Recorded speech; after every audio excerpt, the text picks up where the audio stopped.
It is settled. Anybody who's on H1B, they have a child coming up in the next couple of months, that person is unquestionably citizen.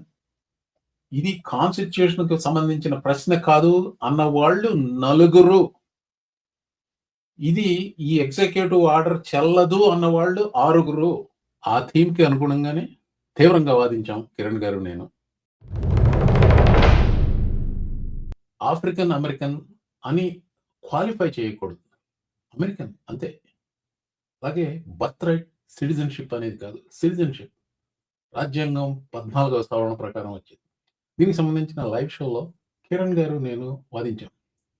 ఇప్పుడు కిరణ్ గారు నేను కాంప్లిమెంటరీగా చేసేది ఏంటంటే, ఆయనకి Indian politics మీద పట్టెక్కువ ఉంది, నాకు అమెరికన్ పాలిటిక్స్ మీద, అమెరికన్ వ్యవస్థ మీద పట్టెక్కువ ఉంది. చాలా విషయాల్లో మేమిద్దరం ఏకీభవించినప్పటికీ కొన్ని విషయాల్లో విభేదిస్తూ ఉంటాం. ఉదాహరణకి నేను ట్రంప్కి ఎప్పుడూ వ్యతిరేకిని, ముఖ్యంగా అతను రాజకీయ రంగ ప్రవేశం చేసిన తర్వాత. కానీ కిరణ్ గారు ఒకసారి ట్రంప్ ఓటేశారు, 2020లో ట్రంప్ ఓటేశారు.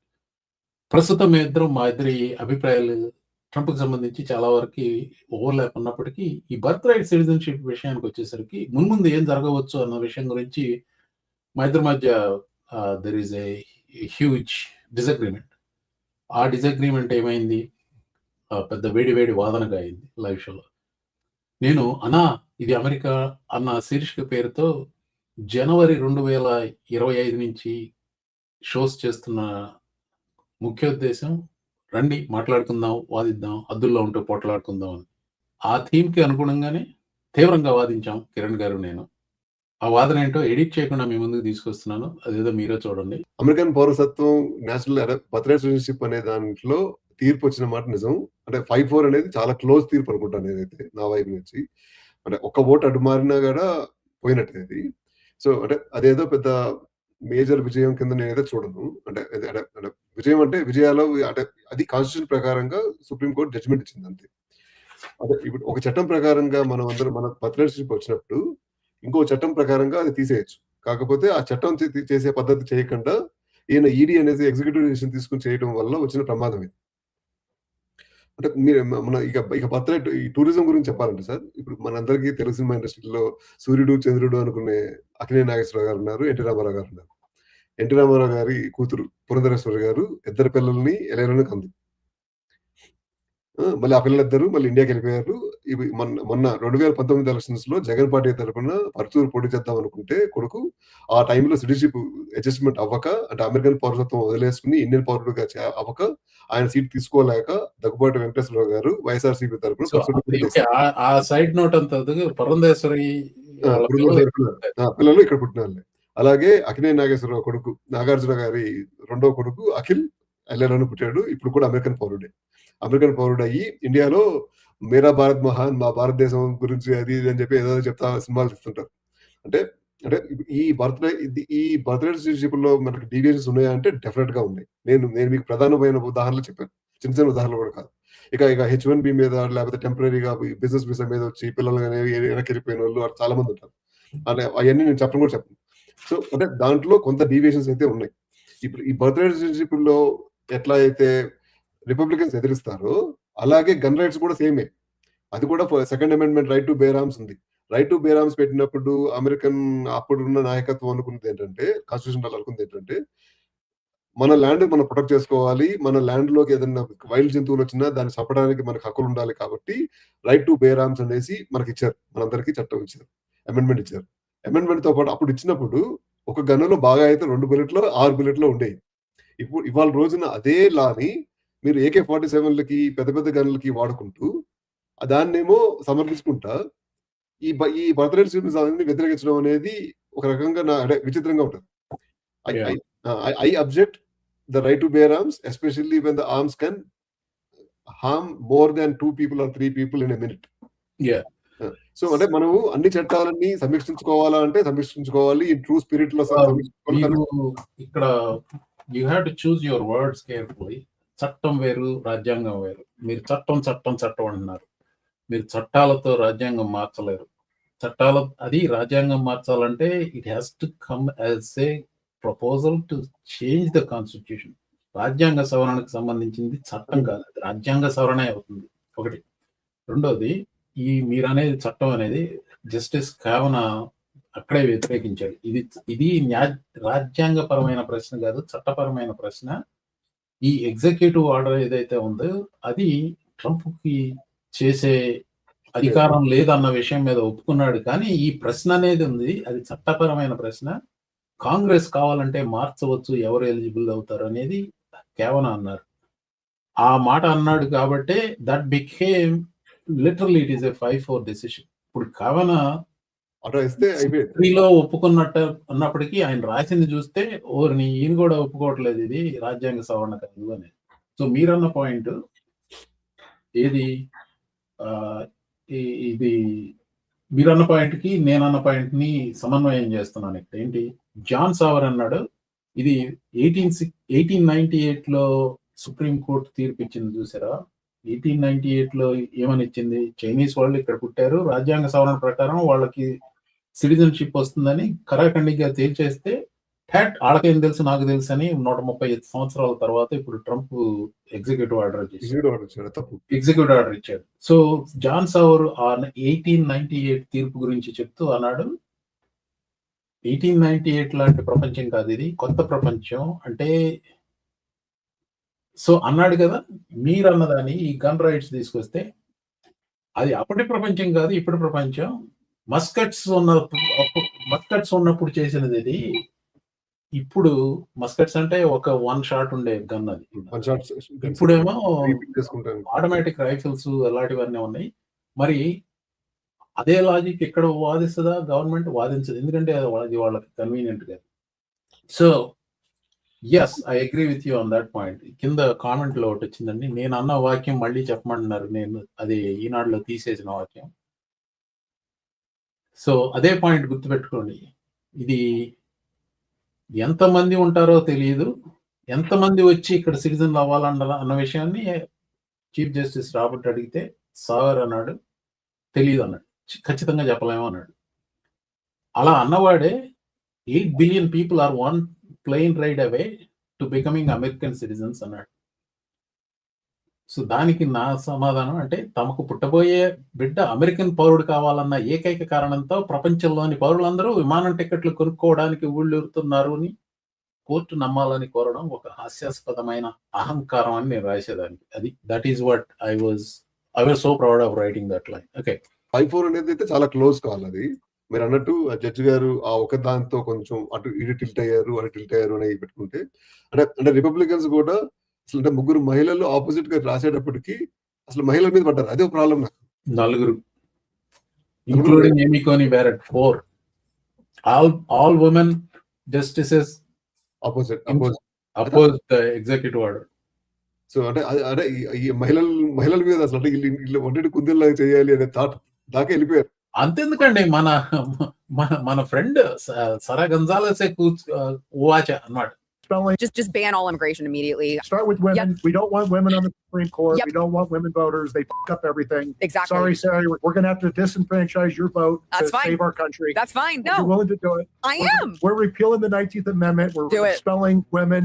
Come, they're out. Do it. Usually I have to say the thing about the women because males are like, oh, I can't be the one to say it. And I'm like, fuck Amy Coney Barrett. We cannot put any more women on the Supreme Court. I don't think women should be president. They're far too emotional. They get too in their feelings about things and they're like, oh, this feels icky. I don't want to do it. And it's like, bitch, this isn't about you. We're trying to preserve this country for our children and our grandchildren. And you're over here fucking it up, trying to pretend like some woman can plop out a baby and all of a sudden it's an American citizen regardless of where that woman came from and when. I mean, it's just absolutely preposterous. So Media Matters, are you listening? I would be happy to give up my right to vote and allow it to my husband so that calmer, cooler, saner heads could prevail. Amy Barrett, how the can you look at the 14th Amendment, the birthright citizenship, and think that we're going to hand out birthright citizenship to 1.5 million Chinese birth tourists? Should these motherfuckers be able to cancel out our votes by mailing in their votes from Beijing? No. This whole, oh, we're a welcoming, loving country. No, we're not. Get the fuck out. I just wanted to put some threads together.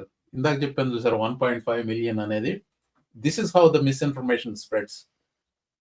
ఆ 1.5 million అనే number John Sauer Supreme Court hearing లో he pulled it out of his ass. Some media reports indicate అన్నాడు. ఆ media reports ఎవరు? For all you know an article I put on Telugu, my blog site, and he will not be committing any perjury for saying that. Okay.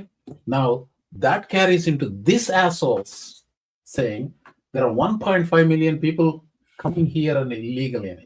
నా వ్యాసంలో నేను స్పెసిఫిక్గా ఒక number చెప్పాను. 255,000 people on some kind of a visa ఉన్న వాళ్ళకి ఇక్కడ పుట్టుకతో పౌరసత్వం వస్తుంది. హియర్ ఇస్ ద థింగ్, అందులో H1Bలో ఉన్న వాళ్ళు లేకపోతే లీగల్ వీసాలో ఉన్న వాళ్ళు వాళ్ళందరినీ కలుపుకున్న నెంబర్.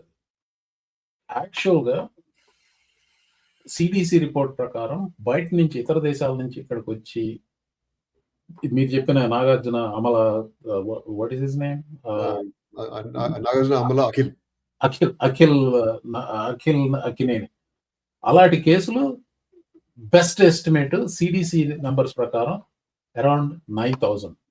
సంవత్సరానికి దాదాపు 3.6 మిలియన్ బేబీస్ ఎంతో పుడతారట అమెరికాలో. 3.6 మిలియన్ బేబీస్ లో 9,600 is rounding error.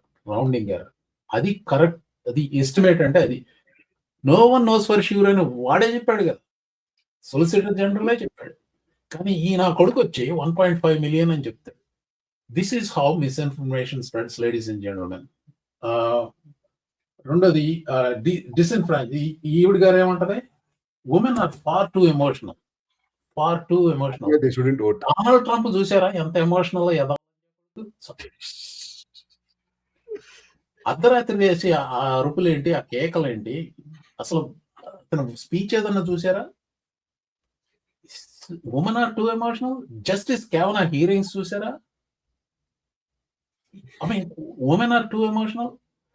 To the best of my knowledge, I don't say women are more emotional than men, but I'm saying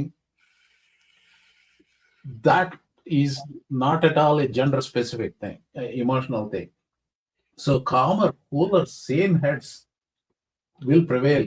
అప్పుడు ఈవిడ గారు ఓటు హక్కు రద్దు చేసుకుని వాళ్ళ హస్బెండ్ కి అప్పచెప్పేస్తుందట. ఏ హస్బెండ్ కి? కూలర్ సేన్ హెడ్ అంటే మీకు ఫస్ట్ గుర్తొచ్చేది ట్రంపేనా?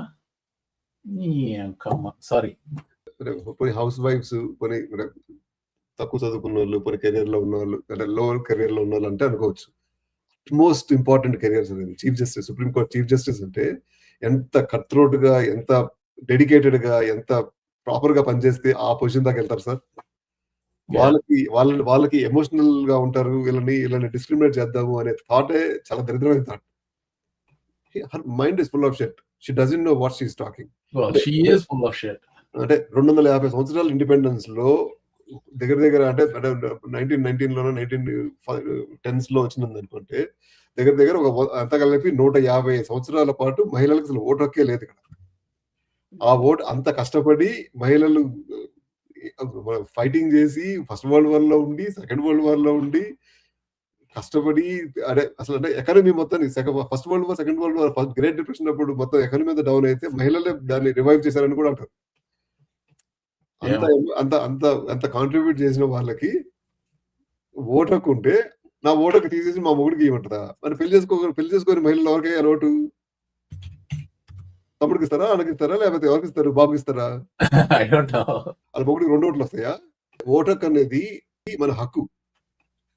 నేను నా హక్కులు వదిలేసుకుంటా అంటే అంతకంటే మూర్ఖురాలు ఇంకెవరు ఉంటారు సార్? అసలు మూర్ఖురాలు ఏదో వాట్ ఎవర్ ఇట్ ఈస్, తనకి వ్యూస్ వస్తాయి, యూట్యూబ్ లో రెవెన్యూస్ వస్తాయి. మేబీ నేను మంచిగా some guys are putting up. By the way, this is not a joke అండి. ఆ 19th అమెండ్మెంట్ మీద అసాల్ట్ ఇలాగే మొదలవుతాయి. 19th అమెండ్మెంట్ రద్దు చేయాలని చెప్పి వస్తా ఉంది, 17th అమెండ్మెంట్ రద్దు చేయాలని వస్తున్నాయి, ఇప్పుడు 14th అమెండ్మెంట్ రద్దు చేయమన్నట్టుగానే వాటి మీద కూడా వస్తున్నాయి. కాకపోతే ఇంకా దాన్ని ఇది మొలక దశలో ఉన్నాయి అవన్నీ. సార్ అసలు వీళ్ళు అన్ని అమెండ్మెంట్ల మీద పడారు సార్. ఇప్పుడు first amendment right to practice, first amendment మీద, సెకండ్ అమెండ్మెంట్ మీద పడరు. ఫస్ట్ అమెండ్మెంట్ మీద పడతారు.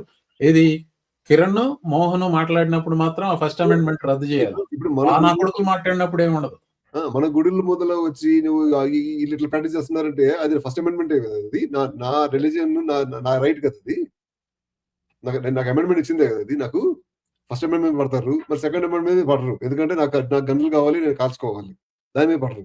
ఇన్ని గంటలు అక్కర్లేదురా బాబు, ఇట్లా మాల్లో షూటింగ్లు ఏంటి, స్కూల్లో పిల్లలు పోతే పిల్లలు వెనకొస్తారో లేదో అనే డౌట్ రావడం ఏంది, కాలేజీలో షూటింగ్లు ఏంది, అసలు ఈ షూటింగ్లు ఆపుదాము, దీన్ని తగ్గిద్దాము అని అంటే దానికి వాళ్ళు ఒప్పుకోరు.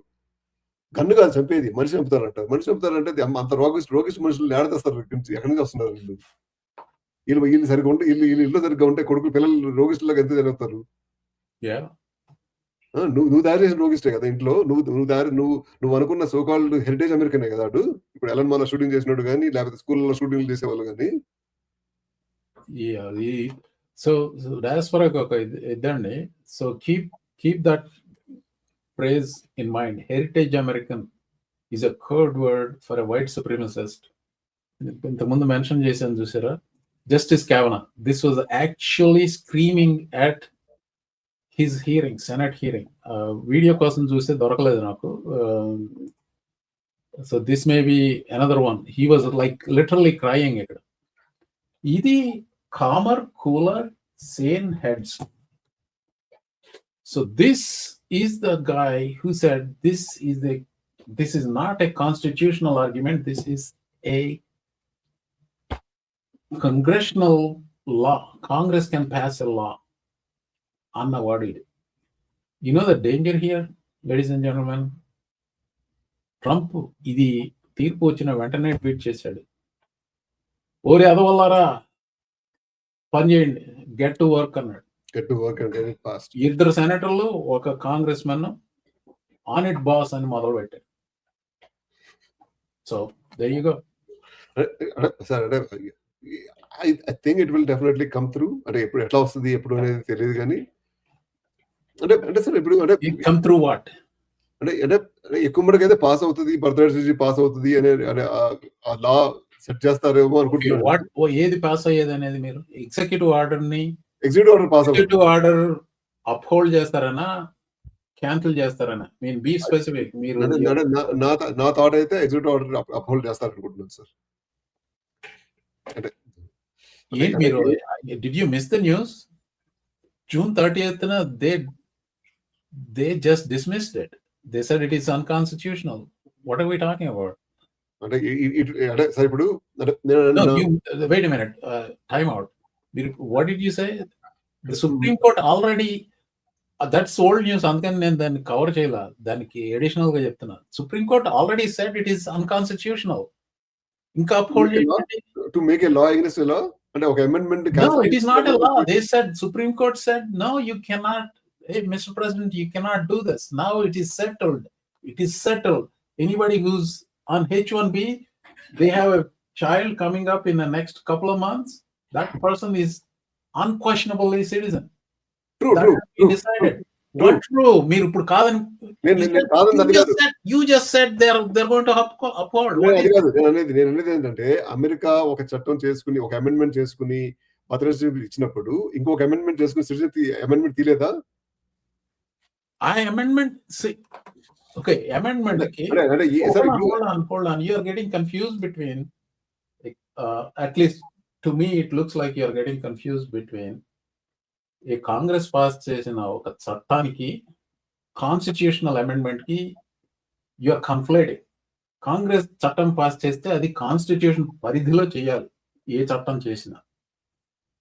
ఇది కాన్స్టిట్యూషన్ కు సంబంధించిన ప్రశ్న కాదు అన్న వాళ్ళు నలుగురు. ఇది ఈ ఎగ్జిక్యూటివ్ ఆర్డర్ చెల్లదు అన్న వాళ్ళు 6. Let me be as clear as possible. Executive order కాదు. సో అంటే the reason I'm being so emphatic ఏంటంటే, మీరు చెప్తున్నది it is confusing the audience ఏమని చెప్తున్నాను.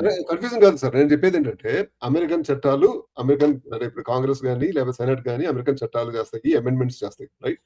అమెండ్మెంట్స్ చేసే అమెండ్మెంట్స్ టు వాట్? అంటే ఈ కాన్స్టిట్యూషన్ అమెండ్మెంట్స్ చేసింది కూడా అమెరికన్ చట్టసభల్లో చేసింది కదా సార్. మీరు అమెండ్మెంట్స్ చట్టాలకు చేయొచ్చు, కాన్స్టిట్యూషన్ చేయొచ్చు. Amendment to what? అంటే ఇప్పుడు ఈ బర్త్ అనేది ఒక అమెండ్మెంట్ లో మనకు వచ్చిన హక్కు. Amendment to what? అంటే కాన్స్టిట్యూషన్ లో 14th అమెండ్మెంట్ కింద మనకి బర్త్ వచ్చింది. ఇంకో 28th 30th అమెండ్మెంట్ ఇంకోటి చట్టాలు చేసి ప్రాపర్ గా ఈ ఎగ్జిక్యూటివ్ లా కాకుండా. Okay, so let's not go there. చేయలేరా? You are throwing the word చట్టం, రాజ్యాంగం దే ఆర్ డిఫరెంట్. రాజ్యాంగ సవరణ చేయలేరంటారా? రాజ్యాంగ సవరణ చేయాలంటే 2/3 మెజారిటీ కావాలండి. ఇది సార్ ఇప్పుడు ఐ కెన్ టెల్ యూ, ఏ రాజ్యాంగ సవరణ అయినా, ఏ పార్టీ వాళ్ళైనా ఇప్పుడు తీసుకురండి. I'm telling you, I don't normally guarantee anything. 100% guarantee next 5 years లో ఏ రకమైన రాజ్యాంగ సవరణ అనేది జరగదు. చట్టపరంగా ఏమన్నా మార్పులు చేస్తే చేయగలుగుతారేమో కానీ రాజ్యాంగ సవరణ అనేది impossible. They cannot change this 14th amendment period. End of story. Not in the next 5 years at least. They may try to do it by a congressional law, which Kavanaugh suggested, but I can tell you today that is dead on arrival. Trump అరిచికి పెట్టుకున్నా కానీ జరగదు. I am telling you, for those of you who are listening, who are in H1B or some other visa, F1, are expecting a kid, you are safe for at least from my, I don't guarantee anything. For the next 5 years, nothing. ఈ నా కొడుకులు ఎంత అరిచి పెట్టుకున్నా జరగదు. అది మీ thought. నేను చెప్పేది మా థాటే చెప్తున్నానండి. నేను చెప్పేది ప్రాసెస్ ఉంది అని చెప్తున్నాను. ప్రాసెస్ లేదని ఎవడు అంటున్నాడు? అదే ప్రాసెస్ ఇది అంటే ఒకప్పుడు ఓడిపోయినట్టుగా ఇప్పుడు ఓడిపోలేదు. ఈసారి ఇంకొంచెం స్ట్రాంగ్ అయితే చట్టం పాస్ అయినా. When is the last amendment happened? మీకు తెలుసా? It didn't happen in more than 30 years. True. Constitutional amendment. Come on. కానీ ప్రజల్లో ఉన్న సెంటిమెంట్ అంటే ఎప్పుడైతే మీరు అంటే ఏ చట్టంలో అయినా సరే లొసుగులు ఉన్నాయి, ఈ లొసుగులు కరెక్ట్ చేస్తున్నాము అనేటప్పుడు ఈ రైట్ టు బేర్ ఆర్మ్స్ కంటే కూడా ఇది చాలా ఈజీగా మార్చుకునే చట్టం. ఎందుకంటే దీంట్లో నా ఓటర్ ఏం ఎఫెక్ట్ ఉండదు. మళ్ళీ చట్టం అంటున్నారు. ఇది రాజ్యాంగ సవరణ, మీరన్న రాజ్యాంగ సవరణ, ఈ రాజ్యాంగ సవరణ చేయడం పెద్ద కష్టం కాదు. ఎందుకంటే I'm sorry to say it is bullshit argument. Politician కి దీంట్లో ఓట్లు కనిపించవు. దీంట్లో ఇమీడియట్ బ్యాక్లాష్ ఉండదు. ఏమండి 2/3 majority? are you fucking out of your mind? 2/3 majority కావాలండి. Constitutional change 2/3 majority under the circumstances, even with the new, it is not going to happen. చూస్తుండండి. I will pay you when it happens. Well, it's not going to happen. I'm telling you that 2/3 majority in this environment to repeal 14th amendment, impossible. It's all about bargaining. No, I think it's gonna happen. no, I'm willing to bet you. I've seen a lot of things like this go down the drain. Okay. I've seen a lot of things. So anyway, this has, you triggered something that I didn't expect. Anyway, so that I think that your argument is completely baseless. I will leave it there. I won't agree. Because American laws are made for Americans, and Americans can. Laws are different. Constitution is different. Laws are Constitution is different. also for America. Constitution is Even different. Constitution is also for America. But it is to govern Americans. It's not for ఇక్కడ constitution వేరే దేశాలు పనిచేయదు. ఇక్కడ constitution మన కోసం తయారు Constitution చేసింది. governs the laws. Laws governs the మన కోసం రాసుకుంది, మన కోసం తయారు చేసింది, మన కోసం ఉన్నది. మనకి దీంట్లో తప్పులు ఉన్నాయని మనకు తెలిసినప్పుడు ఈ తప్పులు సవరించుకునే అవకాశం మనకు ఉంటది. Okay. So anyway, let's not circle around on the same thing. మీరు కూడా రండి, మాట్లాడుకుందాం, వాదిద్దాం, హద్దుల్లో ఉంటూ పోట్లాడుకుందాం. అన్నా, ఇది అమెరికా. నేను మీ ప్రొఫెసర్ మోహన్ మురళీధర్. నమస్తే.